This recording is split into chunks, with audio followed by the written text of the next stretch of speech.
Thrissur Paliyekkara toll പിരിവിൽ ദേശീയപാത അതോറിറ്റിക്ക് തിരിച്ചടി. ടോൾ പിരിക്കുന്നതിൽ വിലക്ക് തുടരാനാണ് കോടതി നിർദ്ദേശം. ടോൾ പിരിക്കാൻ ദേശീയപാത അതോറിറ്റി നൽകിയ ഹർജി വെള്ളിയാഴ്ച വീണ്ടും പരിഗണിക്കും. കോടതിയുടെ വിലയിരുത്തൽ സ്വാഗതാർഹമെന്ന് ഹർജിക്കാരൻ ഷാജി കോടങ്കണ്ടത്ത് പറഞ്ഞു. ഈ പാലിയേക്കര ടോൾ വിഷയത്തിൽ കോടതി വീണ്ടും ഹർജി പരിഗണിച്ചിരിക്കുകയാണ്. ഇപ്പോൾ 7-ാം തീയതിയിലേക്കാണ് ഈ ഒരു വിധി മാറ്റിയിരിക്കുന്നത്. ചില പ്രധാന വിലയിരുത്തലുകൾ കോടതിയുടെ ഭാഗത്തുനിന്നും ഉണ്ടായിട്ടുണ്ട്. ഇപ്പോൾ പരാതിക്കാരൻ കൂടിയായ അഡ്വക്കേറ്റ് ഷാജി കോടങ്കണ്ടത്ത് നമ്മോടൊപ്പം ചേരുന്നുണ്ട്. എന്തൊക്കെയായിരുന്നു ഇന്ന് പ്രധാനമായും കോടതി വിലയിരുത്തിയത്? ഇന്ന് കളക്ടർ റിപ്പോർട്ട് കോടതി പരിശോധിച്ചു. ആ റിപ്പോർട്ടിൽ കൃത്യമായി പറഞ്ഞിട്ടുണ്ട്, കഴിഞ്ഞ 2-3 ദിവസമായിട്ട് വലിയ ഗതാഗത കുരുക്കാണ് ഇവിടെ സംഭവിച്ചുകൊണ്ടിരിക്കുന്നത്. മാത്രമല്ല, സർവീസ് റോഡിൻ്റെ സൈഡിൽ, വീതി കുറഞ്ഞ സർവീസ് റോഡിൻ്റെ സൈഡിൽ വലിയ കാന കോരിയിട്ട് അതിനൊരു സുരക്ഷാ ഭിത്തി പോലും നിർമ്മിച്ചിട്ടില്ല. സർവീസ് റോഡുകൾ തകർന്നുകൊണ്ടിരിക്കുന്നു. അതിൻ്റെ വെളിച്ചത്തിലാണ് കളക്ടർ റിപ്പോർട്ട് വന്നത്. ആ റിപ്പോർട്ടിൻ്റെ അടിസ്ഥാനത്തിലാണ് കോടതി ഇന്ന് കേസ് പരിശോധിച്ചത്. അപ്പോൾ നമ്മൾ ഹൈക്കോടതിയിൽ മുന്നേ പറഞ്ഞിട്ടുണ്ട്, ഏതെങ്കിലും രീതിയിൽ ടോൾ പുനഃസ്ഥാപിക്കാൻ ശ്രമിക്കുകയാണെങ്കിൽ വെറും 50% മാത്രമേ ഇവർക്ക് പിരിക്കാൻ അർഹതയുള്ളൂ. 4 VUPകളുടെ പണിയാണ് നടക്കുന്നത്. അപ്പോൾ തന്നെ 10 കിലോമീറ്ററോളം ഗതാഗത കുരുക്കുണ്ട്.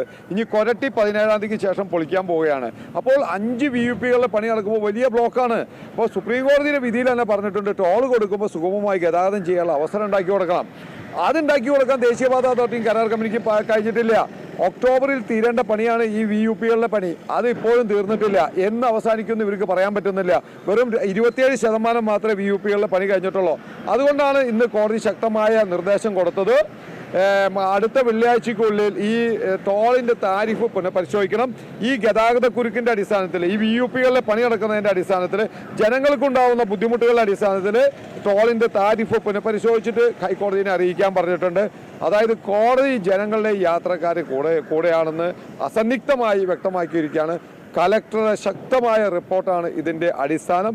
സത്യസന്ധമായും ജനങ്ങളുടെ യാത്രക്കാരെ പക്ഷത്ത് നിൽക്കുന്ന ഒരു കളക്ടറെ ലഭിച്ചത് നമ്മൾ ഭാഗ്യം ലഭിച്ചവരാണ്.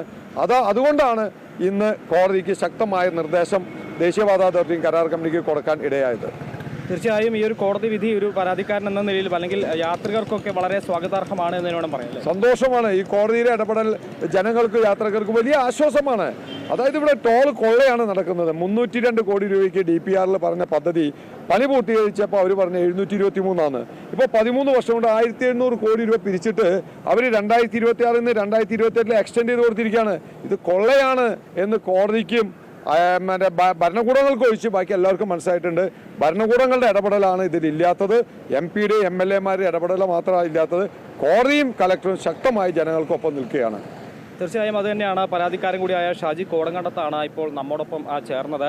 വലിയ രീതിയിൽ ജനങ്ങളുടെ ഭാഗത്തു നിന്ന് വലിയ ജനരോഷമുണ്ടായിരുന്നു. കാരണം മണിക്കൂറുകളോളം ഈ കെട്ടിക്കിടക്കുന്ന അല്ലെങ്കിൽ ഗതാഗത കുരുക്ക് അത് യാത്രികരെ ഏറ്റവും കൂടുതൽ വലയ്ക്കുന്ന ഒരു സാഹചര്യമുണ്ടായിരുന്നു. ഈ സർവീസ് റോഡടക്കം 15 അടി താഴ്ചയിലേക്ക് പുതിയ റോഡടക്കം തകർന്നു വീഴുന്നത് അടക്കം ഈ കോടതി നേരത്തെ സൂചിപ്പിച്ചതാണ്. എന്തായാലും ഇപ്പോൾ വെള്ളിയാഴ്ചയിലേക്ക് ആ കോടതി വിധി മാറ്റി പരിഗണിച്ചിരിക്കുകയാണ്. കളക്ടറുടെ ഇടപെടലടക്കം വലിയ രീതിയിൽ ആ കോടതിയെ അത് ഈ ഒരു ഉത്തരവിലേക്ക് അല്ലെങ്കിൽ ഇത്തരത്തിലൊരു നിലപാടെടുക്കാൻ സഹായിച്ചു എന്നുള്ളതാണ് ഏറ്റവും പ്രധാനം. എന്തായാലും യാത്രികരെ സംബന്ധിച്ച ഈ ഒരു ഗതാഗത കുരുക്കും ഈ ഒരു പണിതിട്ടും പണി തീരാത്ത ഈ ഒരു ഹൈവേ പുനർനിർമ്മാണവും എല്ലാം വലിയ ദുരിതത്തിലാക്കുകയാണ് എന്നുള്ളതാണ് ഏറ്റവും പ്രധാനം. ഹരീഷാണ് റിപ്പോർട്ടുമായി ചേർന്നത്.